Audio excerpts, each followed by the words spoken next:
જે આ ખુખાર મેરડી માતાના ભુવાજી છે, બરાબર, એ આમ જોવા જઈએ તો સત્ય છે કે બધું ધતિંગ જ ચાલતું હોય? કેમ કે ઘણા લોકો એવું કહે છે કે આ ધતિંગ કરે છે, ઘણા લોકો એવું કહે છે કે એ ભુવાજીના જે પરચા છે ને એ કોઈ નહીં કરી શકતું. તો પરચા ભુવાજીએ કર્યા કે પરચા માતાજીના હતા જ? યોગેશભાઈ, તમારી વાત તો સાચી છે. જો ધતિંગ હોય ના હોય એ તો બધું બરાબર છે, પણ એક વસ્તુ તમને ખ્યાલ છે કે ખોટો સિક્કો એ બહુ ચાલતો નહીં. અને કોઈ પણ વસ્તુનું નકલ હોય કે ઢોંગ હોય એ અમુક ટાઈમ પૂરતું જ ચાલે.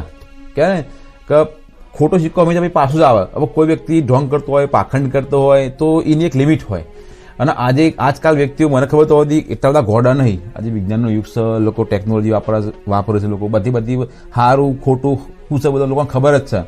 લોકો આજે ખરેખર બહુ કેલ્ક્યુલેટ વાળા છે. લોકો બહુ બધી વસ્તુનો હિસાબ લગાવતા હોય છે. કોઈ પણ જગ્યાએ જોય, કોઈ પણ વ્યક્તિ જોડે વાત કરું, કોઈ પણ વ્યક્તિને ટાઈમ આપું, તો એ લોકો પહેલા પોતાનો ફાયદો જોશે. આજે બરાબર, તમે આજે ટ્રાફિકમાં જઈને ઉભા રહો, 5 કે 10 સેકન્ડ બી આપણે આગળ કોઈ ગાડી વાળો, બાઇક વાળો એની ગાડી હટાવવા નહીં, રસ્તો સાફ થયો તો આપણને કેવી ગુસ્સો ચડે છે. તો આપણે ઘણી રીતે ઝઘડા બી તૈયાર થઈએ છીએ, હોર્ન મારીએ એટલે સાઈડમાં કર.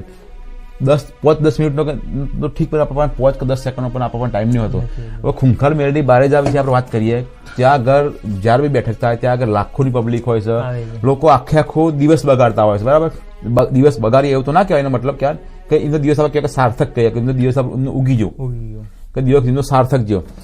કોઈ પણ વ્યક્તિ ક્યારે જતો હોય કોઈ પણ જગ્યાએ આખો દિવસ પેલો સમય કાઢીને, એ બી રવિવારનો દિવસ હોય છે ને, રવિવારે જ્યારે એમને ઓફિસની રજા હોય, લોકો આખું અઠવાડિયું કોમ કરતા હોય, એક દિવસની અંદર પરિવાર જોડે કે ફરવાનો ટાઈમ હોય, અને આવા રવિવારનો દિવસ પણ લોકો કહેવાય ને કે બહુ વિચારીને કોઈને કોઈ ફાયદો થતો હોય, કંઈક મળતું હોય તો જ વ્યક્તિ એ જગ્યાએ જાય. રાઈટ વાત છે.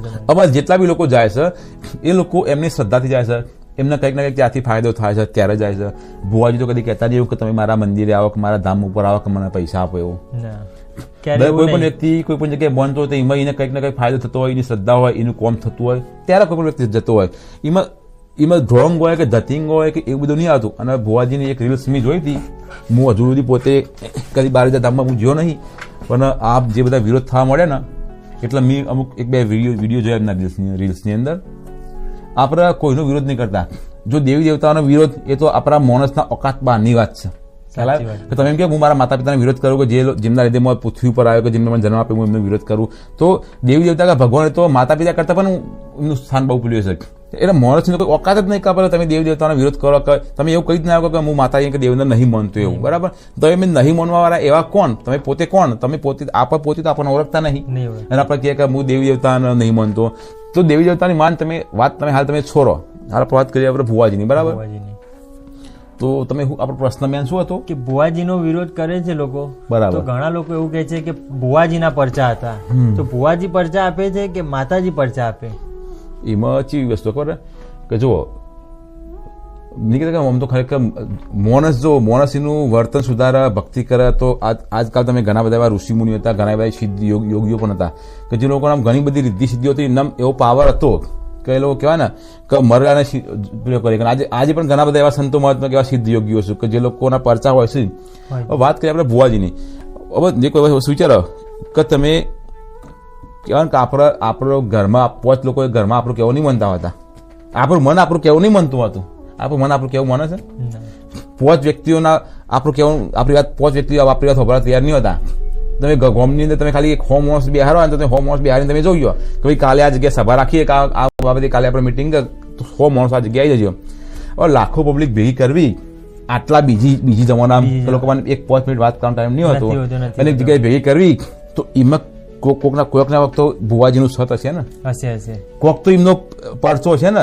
આટલા લાખો લોકો ભેગા કરવા, જે નેતા હોય ઇવન ચૂંટણી માટે ભેગા કરવા, તો એમને કાઠું પડતું હોય ઘણી વખતે.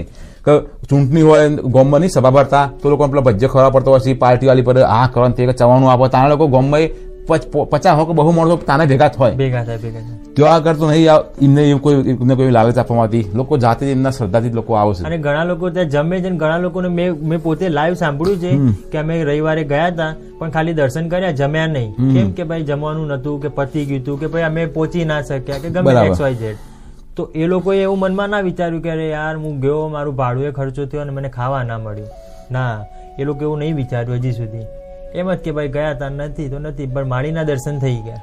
બરાબર, એટલે આમાં એવું હશે કે કોઈ પણ તમે કોઈ પણ જગ્યાએ જો મંદિરે જો ધામમાં જાઓ તો તમે એક ટાઈમે કોઈના મનમાં આગવા શું હોય કે ભાઈ ભુવાજી ખોટા છે, ધતિંગ કરે, ઢોંગ કરો, તો તમે ભુવાજીના નહીં, તમે ડાયરેક્ટ દેવના જોવો, માતાજીને જોવો કે આટલા બધા લોકો આવે છે, આટલી બધી પબ્લિક આવે છે. ચલો કોઈ વ્યક્તિ 1 વાર આવે, 2 વાર આવે, 3 વાર આવે, પણ લોકો પબ્લિક જો તમે જો પબ્લિક વધતી જ જાય છે, કોઈને કંઈ ને કંઈ ફાયદો થાય તારા તો લોકો આવતા હોય ને. અને એમાં ખોટું છે. આજે લોકો ઘણી બધી જગ્યાએ આપણે શું કહેવાય, મેં એક આગળના વિડીયોમાં આપણે વાત કરી હતું કે ભાઈ કોલ્ડ પ્લે થાય, કોન્સર્ટ થાય, બધા કલાકારો આવે, પબ્લિક એકન જાય, હવે એ લોકો બધી વલ્ગરિટી કરતા હોય, બધા વેસ્ટર્ન કલ્ચર હોય, એ લોકો દારૂના નશા લોકો નાસ્તા હોય, કૂદતા હોય, અને આવા સોની બી ટિકિટ 20,000 ટિકિટ આપીને લોકો જતા હોય છે, પૈસા ખર્ચીને.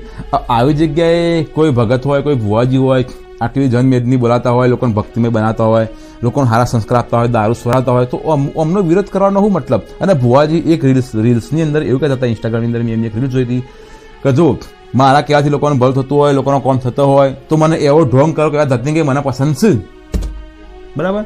કે મારા ધતિંગ કરવાથી પણ લોકોનો ફાયદો થતો હોય, લોકોની શ્રદ્ધા હોય, કે લોકોનો કોમ થતો હોય, તો મને આ ધતિંગ કાંઈ પસંદ છે. તો તમે ભુવાજી જો કે ભલે લોકો બદનામ કરતા હોય, કે આડી વાતો કરતા હોય, પણ લોકોનો ભલ થાય ને, આપણે જોવાનું. અને અસલ તો આપણો ખરેખર માણસ જીવન અગરબત્તી જેવું હોવું જોઈએ, તો પોતે ભલે બરી જાય પણ લોકોને ખરેખર સુવાસ આપવાની.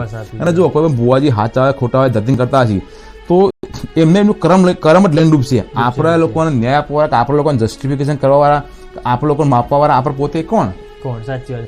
અને એકના કારણે બીજાનું નામ આવશે જ. અને મોની આપણા સમાજની અંદર ખોટા લોકો શું, ધતિંગ વાળા લોકો શું, મોની તમે ખરેખર એમનો વિરોધ કરો, અને આવા લોકોનો તો ઓટોમેટિક એક ટાઈમ એવો છે કે આવા લોકો ઓટોમેટિક બધા ઝીરો થઈ જશે, બરાબર? ખોટું હોય બહુ વધારે ચાલે નહીં, કે અતિની કોઈ ગતિ નહીં. તમે કોઈ પણ વસ્તુ અતિ કરો, ઢોંગ કરો, પાખંડ કરો, તો એ તમારે થોડો ટાઈમ તમારું ચાલશે, બરાબર? કોઈ ફટ દિન પેલું કે ફ્યુઝ ઉડી જાય તો એ એકદમ બધું ઉડી જાય. પબ્લિક બહુ હોશિયાર છે. ઢોંગ હોય, ધતિંગ હોય, પાખંડ હોય, લોબો ટાઈમ ચાલવાની, એ આજ તો કાલે એની બહાર નીકળી જ આવે. પણ કોઈ વ્યક્તિ ખરેખર કોઈની સેવા કરે, આમાં કેવી વસ્તુ છે